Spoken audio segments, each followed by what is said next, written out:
Hey, everybody, welcome back for another episode of The Overlay, a poker podcast brought to you by CCG Poker, Chicagoland's #1 live charity poker experience. Hey, Brando. What up? It's summertime. What's the date? June 11th? Yeah, June 11th. 2025 for those of us It's listening in the future. I feel like June is my favorite summer month. Oh, really? Why? I don't know. I feel like the weather's a little more mild. My birthday's in the month. True. School was like ending back when I was in school. I know, now they end so early. I know. It's weird. Like June 2nd was like, bam, always locked in to be like the last day of school. Oh, that's pretty awesome. Which is also your birthday. I know. Great times. Birthday gift.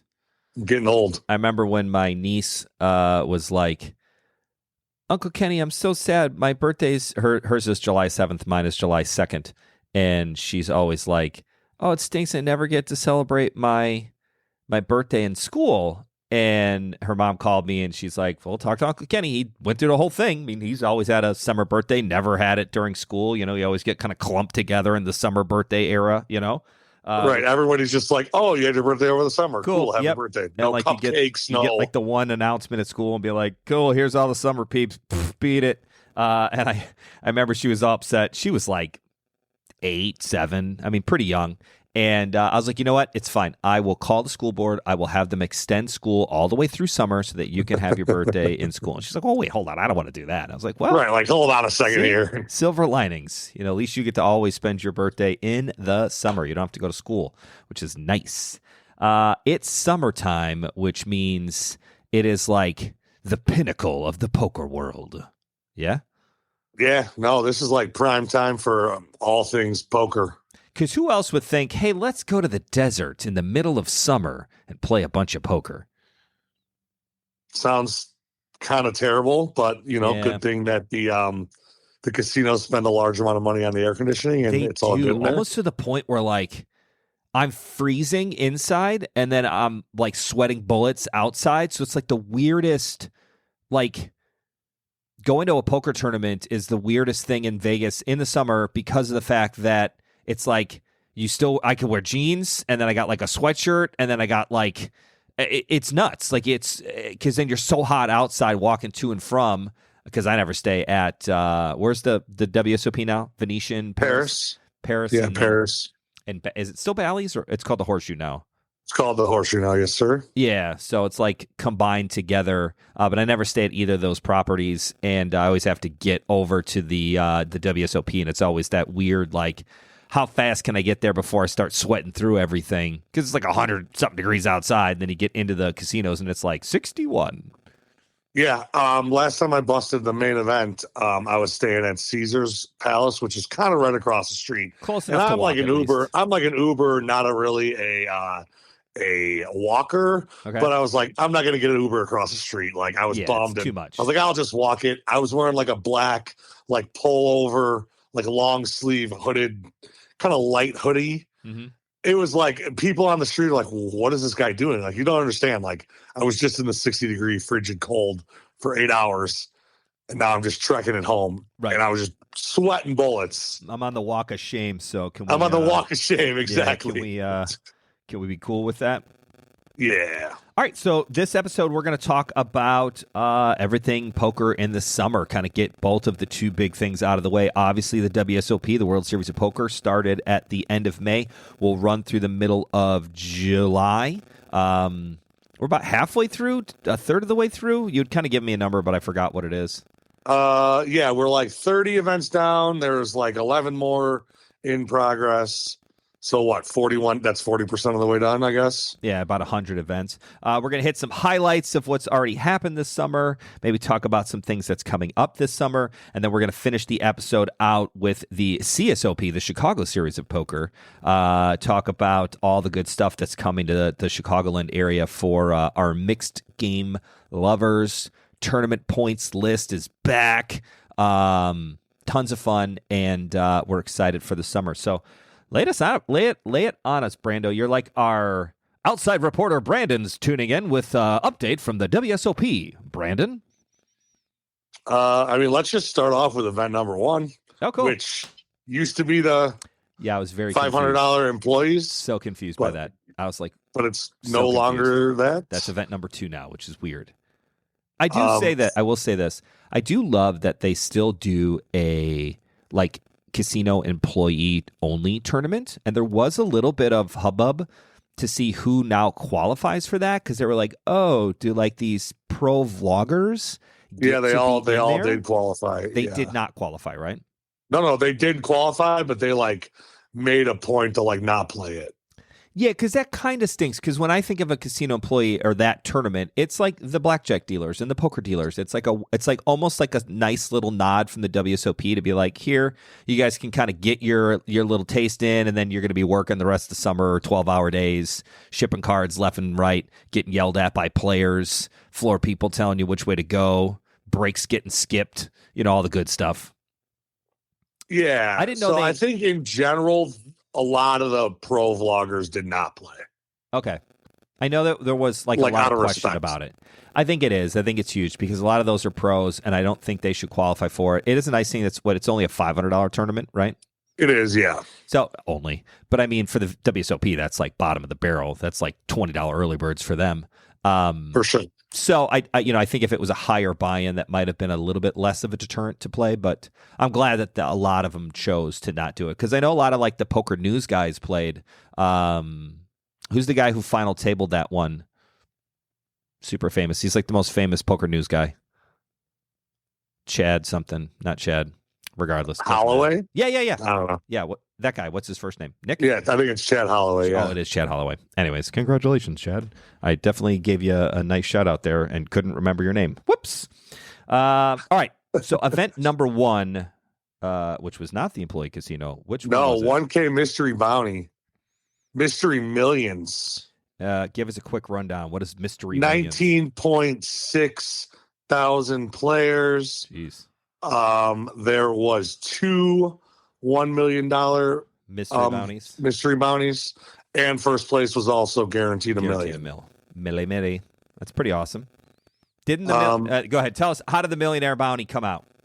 Well, the first guy banged it on day 2, and then he got on the microphone and instantly said, "If you're a stripper at a strip club, you should be working tonight." What a great quote. It is. The guy that just bangs $1 million. Right. Like, oh, you're in Vegas. I mean, we're all thinking it. We might not say it out loud on public television or in a podcast. So the second guy that banged the $1 million mystery bounty previously hit a $6.4 million Paigow progressive jackpot in 2023. Okay. So talk about like the luckiest guy ever. No kidding. He goes by the name Paigow King, apparently, after hitting 6.4 million in Paigow. Does he add anything to that name, like Paigow / mystery bounty king? Maybe. I mean, just luckiest gambler of all time, maybe. I mean, that's like so many people in the gambling world, and I mean any kind of gamblers, not just poker players, but blackjack players, craps players, slot players, sports bettors. Like all of us have that dream of banging like this huge random like bet, like a $10 parlay on an 84 team and it pays $6 million. Like nobody actually expects to win that, but like there's the hope, right? And like this guy not only does it once in Paigow, changes his name to the Paigow King, which is kind of awesome. I'm not going to lie. I do dig the name. It's a good nickname. But then he just backs it up with $1 million bounty pull. Just like, no problem. What's the minimum for the bounty in that one? Like, what's the smallest bounty you can get? It's a great question. I don't know. Okay. Because I would assume it's got to be pretty small. When I remember when I did it, it was like, it's probably like minimum buy-in, like a 1K. If it's a 1K buy-in, 1K is the smallest. Would be my guess, but I'm not 100% sure. They don't have any whammies, which kind of stinks. I always do like the sad whammy. Doesn't there have to be one smaller than 1,000? Possibly. Oh, I mean, I guess so because, maybe 250, 100. That would suck. But I do remember when I played it in a couple years ago, not that one, but a mystery bounty there. The way they did the mystery bounties was you pick something. Oh, there's no bounties until day 2s. Well, they also do that. So, it's not like everybody's in for bounties. So that was one part of why the bounties were up higher. But then also, like, there were, like, a couple of small bounties that you can get. And then it was, like, a treasure trove, like a good Lord, I'll get there. A treasure chest, like, icon that would pop up, and then that would be like that's how it is this year. 25K minimum, and then up. So it was like you kind of had to spin it once, bank it, and then you could pull from like the big treasure chest when they like get people on the microphone because they're like going to win a big one. Like nobody cares about if you win $1,000 bounty. For sure. But I always thought that was cool. It's like you pull some sort of thing that sends you up to only the big bounties. Correct. It's like which seems awesome. You get it's like a re-trigger in a slot machine game, which is always just like the absolute highest that you can get. Just the extra little tingle that you have to wait while the dice are rolling to figure out what you're going to get. But that mystery bounty tournament, I mean, almost 20,000 buy-ins is pretty wild. I mean, I think that one really sold $1 million on a 1K. You knock out a couple people, you got to draw to bang $1 million. Yeah, I can kind of see the draw. Yeah. And it's funny because I'd asked you earlier when we were talking about this pregame about like if mystery bounties had kind of lost some of their luster. Obviously, that's like the biggest, bestest bounty tournament you can play in because where else are you going to play and get $1 million guaranteed, $2 million guaranteed bounties in a tournament? So I guess that's a little bit harder to guess, but definitely huge numbers on the turnout there. Yeah, I mean, I hate mystery bounties, but I would play that. Seems kind of cool. I would have to agree with you 100% there. I am not a fan of bounty tournaments in general. I really don't like the mystery bounty side of it, but that one kind of sounds awesome. But I will also take a shot at my $1 million hope and a prayer. We're never going to hit it. No. I've come to terms. How's our boy Daniel Negreanu doing this early? He's pretty good. He's vlogging every day. He's still doing the vlog, right? He's still doing the vlog, which I haven't tuned in yet. They're pretty good. They're pretty good. I haven't watched them this year. It was normally one of those things that I'll put on in the background, like when I'm going through the email inbox or like working on like not mindless stuff, but like I never like watched him sitting in my couch, like not doing anything else, like phone down, like you're watching the new Mission Impossible movie or something. But like they were always nice to have on in the background and hear the way he talks about things. It's interesting. But like a secondary dopamine hit in the background while you have your phone on you. Yeah. Right. Just like not your full attention, but just a little bit. 60%. Yeah.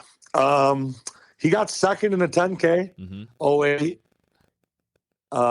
So he almost had a bracelet. I watched that one live on the Poker Go like app or whatever. The guy just kind of ran good against him. I mean, he just held the deck over him. Anything the guy needed, the guy had. So sometimes that's what you need to win. And then he did get seventh in a deuce to seven low ball. Yeah, another 10K. I think like he just busted like probably 10 hours ago. Nice. Our boy Nick Schulman, the announcer that was at my 10K PLO. Oh, nice. He's still in with like 6 left or 5 left now. So, yeah, I mean those 10K and those kind of exotic events, they're lower They're amount of fields. Entries. Yeah, smaller fields, so you're gonna see kind of the smaller the fields, big but names. also like a lot of like wildly good players. For sure. Right. Like that's why you're like, oh, the big names, it's a star-studded final table. It's like, well, this tournament was like statistically a lot of the big names. Right. It's like 80% big names and maybe more. And then like 80% pros and 20% Joes. I don't know if I would jam the over or the under on that line. 1 out of 5 guys are not like professional poker players or like known poker players, you know? Yeah. Like I looked at the final table of the 50K high roller. It's like I know every name, and it's like, correct. Man, how are all these crushers because at the final table? It's like, well, there was only people in the tournament, and right, correct. 198 of them are pros.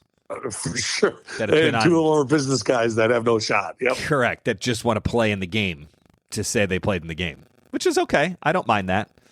You got to have those guys out there, otherwise it's not nearly as much fun. If every tournament was all pros, we wouldn't play. For sure. Cool. What else we got for WSOP updates? There was a little 2K No Limit Hold'em tournament that a guy from Chicago, Scott Bowman, he was a horseshoe regular pre-COVID. Okay. Played the bigger PLO stuff and the 510, and I played a lot with him. Nice guy. He shipped that 2K for like $425,000. That's awesome too. So, I mean, I love the it's idea. a second bracelet. So Ooh, second bracelet. Second bracelet, yeah. But it's nice to see like a Chicago guy that you've played with, win. Just on a side note, Poker Hall of Fame, how many bracelets is the minimum number of bracelets in order to like be considered for the Poker Hall of Fame? Do you have any idea? I know I just hit you with these randomly super hard Yeah, questions. like how would I ever know the answer to this question? What would I you don't guess, know. though? Let's just guess. And then players at home, like people at home, like look it up and see how far off we are. I mean, is it like 3 minimum? 5, maybe? 5 minimum, maybe? I mean, obviously, there's like What's the line? influencers and stuff that like 5.5. they don't have as many bracelets, but they have like other Matt Savage has been nominated a few times for Poker Hall of Fame, but that's like for a different kind of aspect. It's not like from a player aspect; it's from a floor aspect. So it's different. But I meant as a player, I wonder what like the minimum, because I only know one thing, and it's what made me think of it is when you said Scott Bowman had his second. Typically for golf, in order to be considered for the Hall of Fame, you have to have won 2 major championships. If you only have 1 major championship, typically you're not to be considered. Now, obviously, it's one of those things like if you get down to a year where like they don't have enough nominations, maybe they change some of those things, right? But typically it's like a 2 major minimum is a Hall of Fame career in order to get in. I wonder what that is for poker. So if you know, hit us up on Twitter at some point at the Overlay Pod and let us know what the number or minimum is for bracelets. I mean, what if you had like 1 bracelet and like 8 rings? Like, would that be considered maybe? Is there like a I don't know if they count the circuit. I know it's not as important because it's a big difference between a ring and a bracelet, but still. Kind of cool. What else we got? There was a little bit of controversy in this little $600 PLO tournament that finished up either yesterday or 2 days ago. Oh, yeah. Tell me about that. The chip leader decided that this is a PLO deep stack tournament, right? So they have a ton of chips. Okay. Yep. Any idea what the starting stack was for the PLO deep stack? I wonder what they consider deep, like 50K, 60K maybe? No idea. I would assume it's only a 600, but maybe like 40 or 50 or 60. 40. I mean, those still are all good guesses. Yeah. Still a ton. So I guess this guy had like 3 million in chips. Right. Obviously the chip leader. And had like 2 million of color upable chips. Color upable is probably not a word, but I like it.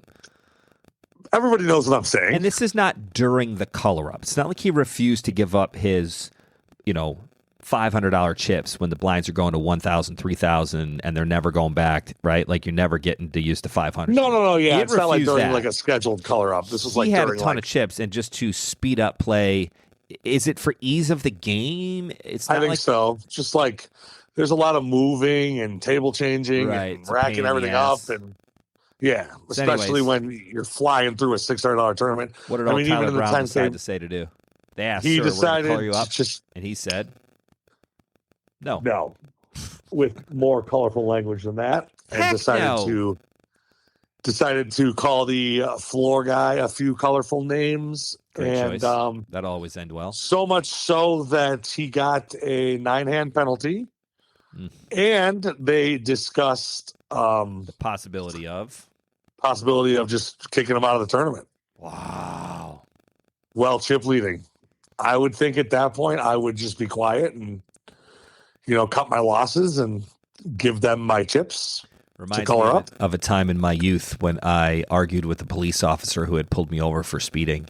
And as I was being mouthy and not very polite, he told me that if I said another word, he would lose my paperwork and I'd go to county for a week. At which point I responded with crickets. Nothing. Not even say okay. I wasn't going to say another word. I knew that's it. I knew that I'm not saying anything. That line in the sand had been drawn, and I was like, okay, I am not going over that one. That's as far as I've gotten. That's enough. That was a much younger Ken. I don't do that. I definitely back the blue. Ken's not disrespectful anymore. I've grown up and out of that stage of life of thinking authority had no authority over me. Well, let me explain to you, Tyler. They absolutely do have authority over you, and they can decide to do whatever they want. You definitely never want to piss off the people who make the decisions of what your penalty is going to be. They're like the Judge Dredd of the poker world. They're the executioner, judge, jury, and executioner all written into one. I do think it might have been a little bit much, no matter what he said, to disqualify him from the tournament. I understand the 3 strikes kind of like warning, penalty, booted. Seems hard to go from 0 to 100 there unless he was like spitting, throwing. I mean, it was the people on TikTok were saying it was pretty egregious. Yes, I don't exactly know the whole story, and who knows if sticks they and are stones, Brandon. That's true. So needless not to that say, I condone the attitude. Yeah, I was about to say it. No, sounds not like at all. I don't agree with it at all. Like, just color up. Like, sometimes it is a pain in the ass, and people don't want to do it, and I do understand that. And some people like to have the big imposing stack, but at some point, especially when you're in a tournament and there's still a lot of people left, like let's kind of keep the game moving. It's just part of the game, right? Like it is what it is. It's like a misdeal by the dealer. What are you gonna do? Throw a fit and punch the dealer? Like, it happens. Things happen. Like, it's part of the game. Roll with the punches. He did not end up getting booted though, right? No, he won the tournament. Oh, nice. Perfect. Yeah. It's a nice little. I feel like that would be a lawsuit on his hands. Like, if he got kicked out for yelling and screaming, like didn't punch anybody, didn't throw anything, was just MFing everybody, and which is a jerk move. However, it's America. Like, we can say whatever we want here. Freedom of speech and all that. I wonder if he would have a case to sue the WSOP for kicking him out of the tournament. Maybe I'm sure it says somewhere that, like, I'm sure it does. You have to give your chips up to. It's not really an option. Like, you have to follow. Yeah, it's not really an option, I guess. I don't know what kind of laws they have. Not laws, but the governing rules of the WSOP and how that holds up. Yeah, and it's like anything. It's like, if you're playing in their tournament, it's their rules. Like, there's no arbitration or anything. Like, if you get kicked out, all decisions are final. Like, there's no repercussions. It's like you kind of sign that away by playing in the tournament. There really is no other way to do it. Anyways, enough about Tyler Brown and his antics. I do want to talk about one funny thing, and then we'll get to the technical difficulties and finish up the WSOP with that. In general, I noticed on Twitter that, which you confirmed to me earlier in the pregame podcast, which is just me and Brandon, we don't record those, that the PLO tournaments in general are all up. I remember reading on Twitter, whatever, again, if you can't trust the internet, who can you trust? No, there was like a 5K PLO and a 5K Hold'em going on at the same time. More PLOs, deep stack PLOs, and a lot of those are getting like incredibly good numbers in general. And I love the fact that PLO is kind of becoming like the new, like a new poker boom in itself, Coming from you and I, who are huge PLO, we love Pot Limit Omaha. Like, I would much rather play PLO than any other game right now. I do not enjoy playing No Limit whatsoever. But also, it's like PLO is not at the stage of life where you could play a PLO mystery bounty and have $2 million bounties guaranteed and $1 million for first place. Like, that ain't a thing, right? Like, correct. They're not there yet, and I don't think they'll ever really maybe be there. Yeah, but maybe in 20 years when all the youngies, all the Gen Ys or Zs, whatever the heck they're called now, get to be our age, be like, I remember in my day we used to play No Limit Hold'em. Now nobody plays. Like, we're basically drawing to like AI ruining Hold'em so bad that it's so miserable that we have to go to a game that AI can't master and 4 cards. And what's the line on AI kind of pulling a Terminator movie Skynet thing and taking over the world? Do you think that's like 6 months out, 6 years out? I use ChatGPT for everything, or the chat, as I've heard it called before, which was really funny when he explained that to me. And I was like, what are you talking about, the chat? I use ChatGPT a lot, and it's fun. I've been working on asking it better questions, and I swear to AI that my ChatGPT on my computer is getting smarter to know like what I'm looking for, which I don't even know if that's a thing or if it's just that's what it does. Like, it's gotten better with like my like, oh, this is good, I like this, and like it's gotten better at what I'm writing, and it's so cool. We could do a whole podcast on this, especially since there's been many a night I've played some Fortnite and talked to my buddies about AI. Like, I think there's a chance that like within 10 years, like AI is just taking over everything. Yeah. I don't mean like the world, but I mean like President AI, like President no more ChatGPT. Like, there's no more president. Like, you don't go to the doctor anymore, you go to AI. Yeah. Like, I mean, I think it's closer than people think it is. It's amazing to me the stuff that AI can because it's growing at such like a rapid exponential pace that like we don't understand how close it actually is because it still seems so far and so much has to be Correct. integrated. And But people are going to be like, well, there's no way you're ever going to go to 8th grade and you're not going to have a teacher. You're just going to have AI. Maybe. It's like, I think that's closer than people think. It's really, really weird to think about it. Really weird is what I was going to say there, but very odd. Anyways, I love that the PLO numbers are up. Colossus numbers are down, which is weird. The $500 Colossus, which I remember when it came out. What year did Ben win? I think he won it the second year it was ever it called out. the Colossus at that point? Or it was yeah. Okay. Yeah, that was pretty wild. I also remember, I think it was a 600 back then, maybe, yeah, but like, or a 400. Regardless, it doesn't matter. It's $500 now. Yeah. Or this year it was. Regardless, 500? I think they've added a lot more smaller buy-in tournaments to the series. Also where true. that was like the only one Kind of under spreads 1,000. Thins it out a little bit. Yeah, that was like a very special tournament with a low buy-in, with a huge number of people, like a Black Friday early bird kind of thing, where it was like. Plus, I also think there's so many other side, like the Win Poker Classic, the Aria Venetian, Classic, Caesars, like everybody's there's got so something. much else going on in that buy-in range that people don't like, not necessarily waste their time, but like, well, if I'm going to play a 500, I'm just going to play against 3,000 people in 2 days, not 20,000 people in 6 days. It's hard to guess. Like, what's the better like bang for your buck? I'm trying. Bang for your buck. What's the biggest ROI? Like playing in a 20,000 person $500 tournament, or playing in a 3,000 person $500 tournament? I mean, obviously you win more if you win one, but what are the likelihood of you winning and getting through all of that and getting in the money? And then it's like, if you're a $100 CCG deep stack guy and you go out to Vegas to play a 500, like you'd pick the one at the Win that maybe has a better structure instead of just like the crapshoot all in Colossus, where like you're literally all in. I want to instantly actually play poker. Right. It's like actually a $20 early bird where like, oh, second level, people are getting pew, pew, pew, pew, pew all over the place. They're just losing. Rebuy. So I guess there's a lot of metrics that we'll probably never know exactly why, but maybe it's a lot of small things. Who knows? I mean, it's not like there's still 16.3 thousand people in first place. I know, we're like 550K. Only 16,000 people. Like, but I mean, the Colossus was like a huge deal, and you're right. Maybe it's the idea of like there's more tournaments, there's smaller buy-ins, the kind of the marketing hype might be down a little bit more on that one. For sure, like the allure of that tournament is ran its course. It's been almost 10 years they've been doing it, or 8 years, 7 years, whatever it is. It's not new anymore. So they almost it's 10 years. It's for sure. Yeah, well, they almost need to do like the 250. Cheapo Colossus. Chipopolis. Nope, that's not a good name. Cheapopolis.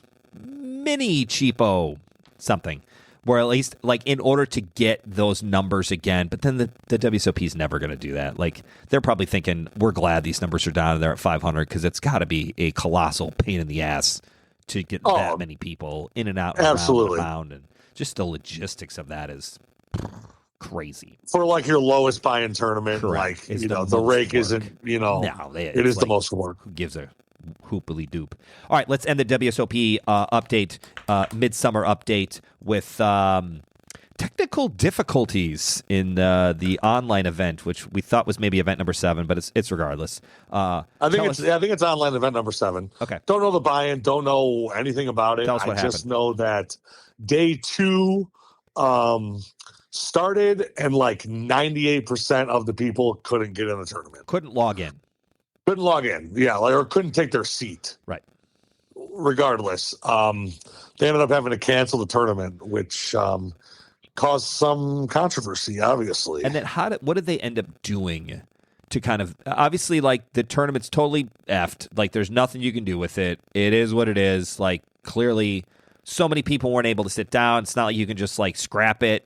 How do you fix that? Again, it's rule number 1, like, in the fairness of the game, what's the most fair thing to do? And the solution from the WSOP was what, Brandon? So to give everybody that was still in their buy-ins back, regardless key that you how say many it was. buy-ins. But go ahead. And then the leftover money was just like Chopped. ICM chopped. It was for the rest ICM, of the Christmas. For like the beginning of day 2 stacks, because like I know somebody was like, I couldn't log in until I had less than a big blind it was left. like the beginning. Yeah, like And nothing counted. Twitter from day exploded with, you moron, you had 3.8 big blinds left, like all this funny stuff. And I was like, is that the important thing here? Which, you know, I get it. Poker players like to get on Twitter and talk about all the horrible things that happen in a poker tournament. But that one seems like a pretty big technical difficulty. I don't know if I would be happy with that, but it's like a good compromise, right? Any good compromise, what happens? Everybody's upset with the compromise. That was successful. Except for one guy. There was one guy that was in for 34 bullets. And got all 34 buy-ins back. He was like, field day, this is the greatest tournament ever. He's like, I probably had to get like 9th place to break even in this tournament. The tournament could just not go. How many times? Maybe he's the one that destroyed the tournament. Right. How many times have you played the PLO Action Jackson on Sunday night, which is one table, 30 entries of rebuys and all the shenanigans that happens, and be like, oh man, I got to get like better than second place money here. This is only paying out 1 or 2 or 3 spots. It's like, ugh. And then somebody wants to pay a bubble, and I was like, I don't need my $30 back. I'm in for 140. So I don't care about 30. So no deal. No deal. No, I never say no deal. But but you would. In my mind, I was like, that was not great. I'm still down money. Although you have told me time and time again, you never think about the previous buy-ins, like the guy with 34 bullets. You only imagine the ones. You can't be looking at, I'm in for 34 buy-ins. Those are 33 losses, and this is a new tournament life with this one. Absolutely. It's hard to work. It's like that tournament just ran 34 days in a row, and you fired 1 bullet every day. Bricked each one. You know what? That doesn't seem as bad when you explain it that way. If you had like 33 buy-ins in day 133. Right, day 1-34. Right, and then I'm in for day 1-34 and be like, okay, I'm in. Let's go. Everything's fine. This is great. Yeah, so it started on June 1st, and now it's the 4th of July. Everything's fine. Everything's cool. Yeah, a lot of tournaments are already down. A lot of fun stuff happening in the WSOP as expected. The main event is still coming up. You and I are always surprised by the fact that the WSOP ends like July 17th or something. Seems early to me. I always assumed it went later, but I guess it really doesn't. Like, so in general, the numbers are holding up better than they thought, for sure, because they definitely thought with like the European travel ban and visas and all that stuff that it was just going to be this huge 20% knock on the numbers. Right. And this is coming off of like 2 or 3 straight years of building momentum. Years, yeah. It's just like, post-COVID, we really saw a little bit of a resurgence in all the numbers and biggest main events of all time and all that kind of stuff. The numbers are holding pretty true to the last few years, like an average of the last few years. Maybe down a little bit from last year, but like up overall, Right.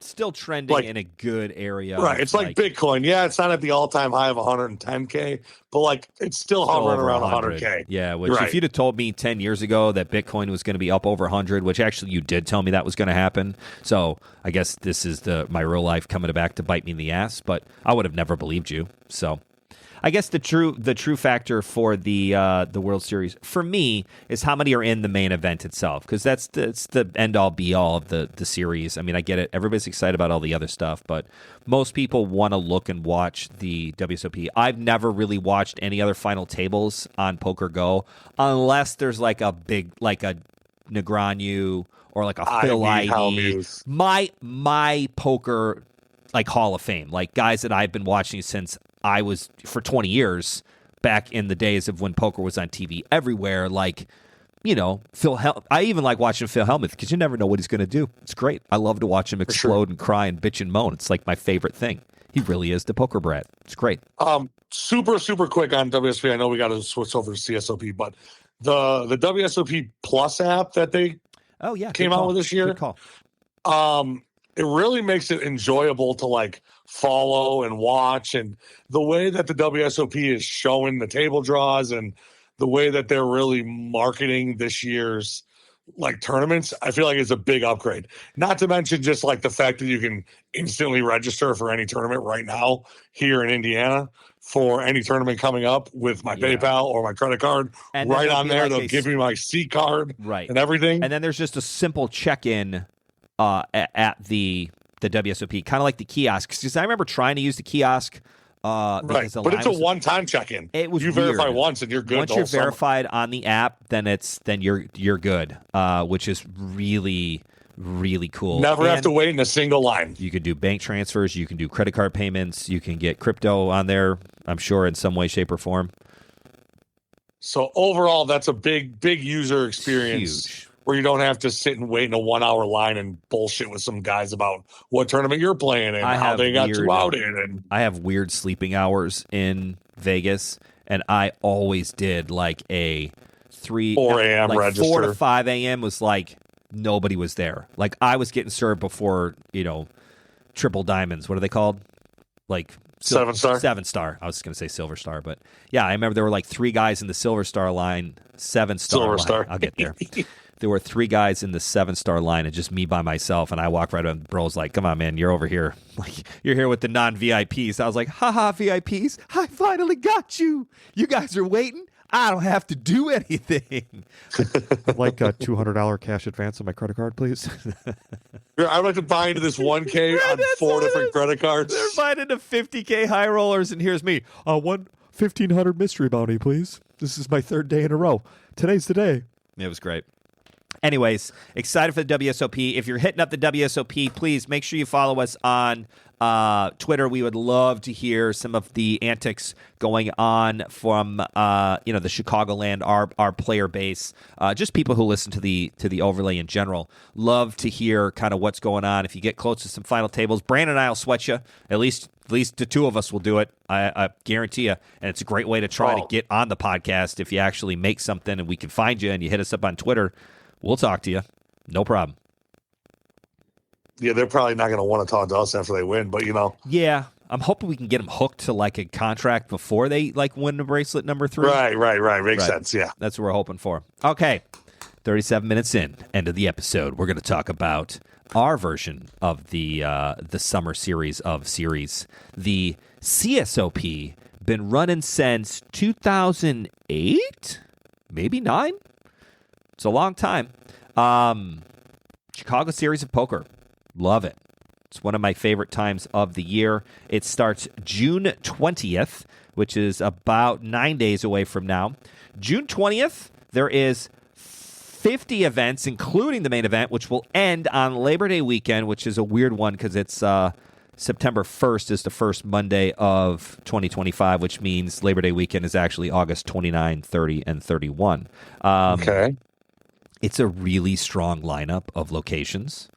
I did see that. I actually went through the locations scary. With Ryan and was like, man, there's a lot of good spots. Really good spots. It's going to be an awesome summer. We're in Bridgeview a lot. There's a West Chicago weekend. Actually, 2 West Chicago weekends, which are great. So for our North Side players, you got some Delta Marriotts in there. You got an Elgin. You got Oak Lawn, Warrenville, Batavia, Kings Hall. A Kings Hall weekend, opening weekend. Yes. Lots of good events. We'll just hit up the promos first here, since the podcast is sponsored by CCG. Let's see. There are 1, 2, 3, 4, 5 tournaments with a main event seat added. The main event's going to be a $400 tournament, just like last year. You get 60K in chips, 35-minute levels, 2-day ones, and a Sunday finish. That'll be at the VFW in West Chicago to close out the CSOP. But 5 seats will be given away to random tournaments, and they're not random tournaments, but they're good ones. Opening weekend, the $250 CSOP, the one-day main. That's on the Sunday of opening weekend in Lombard. Winner of that tournament will get a $400 main event seat. Doing a horse tournament in July. Everybody loves horse in the 4th of July weekend in the VFW West Chicago. The $120 horse tournament on that Saturday, July 5th, will be the winner will take home a $400 seat. Let's see. $300 black chip bounty tournament. Love that one. Bridgeview Sunday. We're going to give away 1 seat in that one. I don't know if that'll be like a mystery bounty thing where like, if there's 34 players, there's 33 one of the randoms. bounties just One of the bounties might is a just seat. randomly be it. I wonder if you could put that out there and make it like a special bounty, because that would really make play go crazy. Not quite sure how that bounty is going to work out, or if it'll even be with the bounties or just first place will be added a seat. We'll see how it goes, but it'll be great either way. Obviously, there's a mystery bounty in August as well that will have a main event seat added, and my personal favorite, even though it is a difficult tournament to play in, the $150 Heads Up tournament. It's always a fan favorite, the Heads Up champion. I feel like that's like one of the things that you need on your bingo card to have a successful CSOP. Like if you want to be in the CCG Hall of Fame, like you have to have won a Heads Up tournament. Agreed. Yeah, I had to play White Sox Brian one time many 15 years ago, and him and I just went in blind on the first hand. Because we knew two powers like that couldn't fight one another in a poker match of Heads Up. So we just did the most. I believe it's a luck. Thing. We just said, all right, let's flip it on the first hand. Brian won. I'm out. And that's the story I'm sticking with. 5 seats up for grabs for 5 different tournaments. Also, 25 seats will be given away to the top 25 on the CSOP points list. That's a large number. That's our largest number ever. There's a typo here. It says 25 CSOP main event seats given to the top 20 players. That's not true. It's the top 25 players. Yeah, because you upgraded it from 20 to 25. We upgraded from 20 to 25. So yeah, we'll be the top 25 on the points list. I will fix that little typo here later. But yeah, 25. So if you're on numbers 1 through 25, you get a free main event seat. Every CSOP event is worth points, just like the free roll coming up. Smaller buy-ins get less points, like first place in a $50 tournament would be worth 10 points. 120 is going to be worth, 15 points? And anything at 180 or bigger, I think, is 18 points. 18. Yeah. Yep. So not a huge jump, but a little bump in the numbers. You get a little bit more points. But yeah, no double. There are some areas that have double points, so be aware of that. There's not a ton, though, because this is a really solid location-wise. So 25 seats given away to the top 25 players, 5 seats given away in those 5 tournaments that I mentioned earlier, and then 10 seats given away to 10 random cash game players playing cash games on Saturdays at 10 p.m., right? Correct. How long do they have to have been playing in order to qualify for the drop? It's either 1/2 hour or 1 hour. I'm not sure. Yeah. Let's go with an hour to be sure. We mark it. I think it's 9 o'clock. 9 o'clock, you mark everybody down. Sat and seated at 9 o'clock in order to qualify. So there is always that wonderful late. So if you're a cash game player and you're like, Ken, that's a stupid promo. We don't like it. CCG, that stinks. Well, let me explain to you how this works. Don't worry about the promo, okay? You don't care about the $400 seat. You don't play tournaments. You're a cash game guy, right? I'm cash game Ken. I don't play tournaments. I'd probably just give that seat away, which you can't do. They're non-transferable. So it just goes missing, which is fine for CCG, but not great for the cash game player. Think of it this way. You're sitting, you're down. It's like 2 cash games going. It's like Elgin, right? No, not fun. Not that we go there on a Saturday, but you get the idea. It's a slow day of cash, a lot of the regs. Nobody's really getting in. It's kind of an action-dead game. Oh, what do you know? It's 9 o'clock. It's like the bat signal of fish come out because they're like, oh, I got to get in and try to get one of those seats. I'm going to play for an hour and try to buy in for $50 or $100 and see what happens. And then, pew, pew, pew, pew, pew, pew, pew, pew, pew. It's just like action, Jackson, fun times happens in that hour and 15 minutes that goes from the time of 9 o'clock when you must be seated to qualify for this drawing. It's great in the sense that it just fills up the games with fish and non-cash game players. So, like, you should be thinking Saturdays. All the tournament guys are like, oh, I guess I'll go home. It's like, I'll stick around with a couple hundred. Yeah, how hard can this be? It's just cash game. I'm a tournament player. I know what's up. Have fun. So it's a bit of a little OK Corral shootout there on Saturday nights for cash games. So that'll be cool. 25 seats for the top 25 players, 5 tournaments that we already talked about, and then 10 brings us to a grand total of 40 seats given away for the main event for the CSOP. What would be your favorite tournaments, Brando? What are some of your excitable highlights? I like that triple PLO tournament, obviously. Yeah. There's a $60 PLO 8 Big O. So that's always Which, a good one. fun fact for whoever's still listening at the 45-minute mark, we went through and scheduled this out, and then I was like, "Oh, Ken, you put this $60 PLO tournament in twice. It was here in June, then you have it here in July." And then we looked through. It's like, actually, I put it in the third time in August too. We didn't even realize that we put in that tournament 3 times. We liked it so much. That's how much fun it is. But there's a lot of cool additions. I think there's a $200 Mega Monster stack, which will be super cool. There's $100. The Badoogi's cool.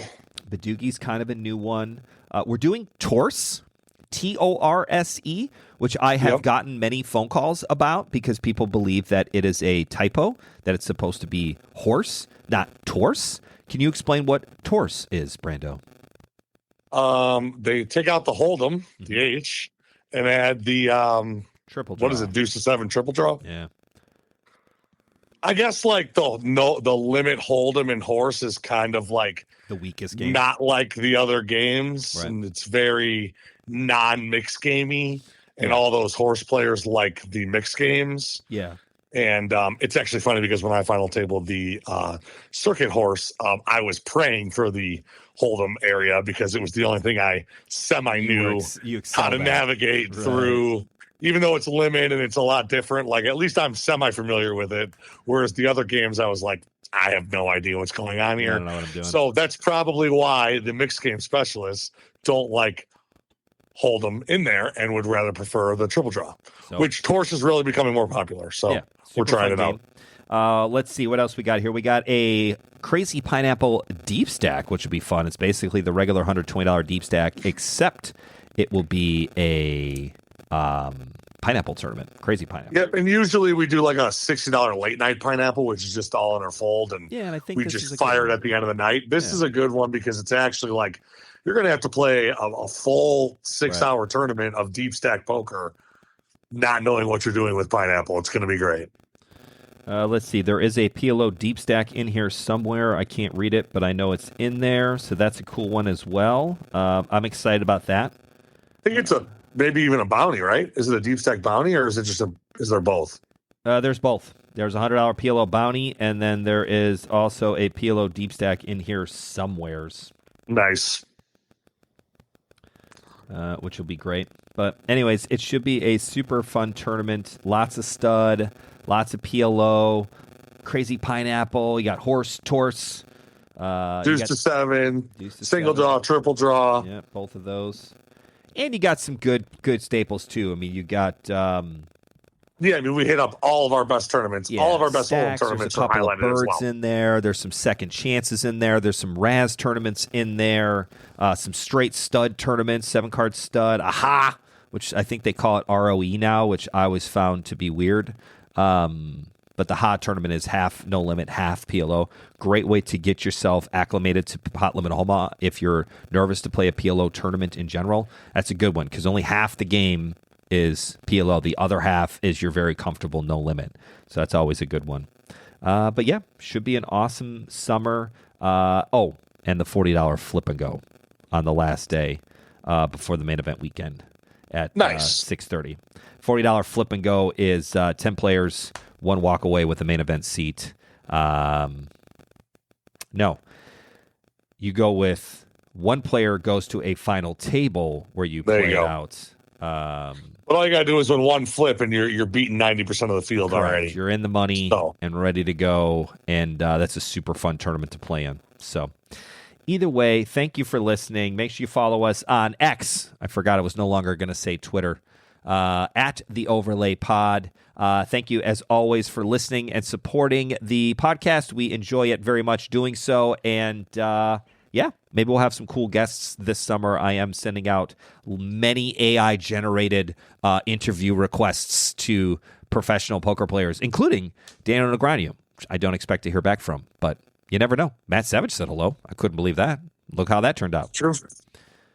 Lead us out of here, Brando. Everybody have a wonderful and safe summer. We will see you again probably around the end of the WSOP. We'll drop another episode and talk about kind of the recap of the summer and kind of what's going on. So Lead us out of here. Farewell all. Good luck in all your WSOP adventures. And hit us up on Twitter with what you're going to play this summer. Thank you for listening. We'll catch you next time. Bye, everybody.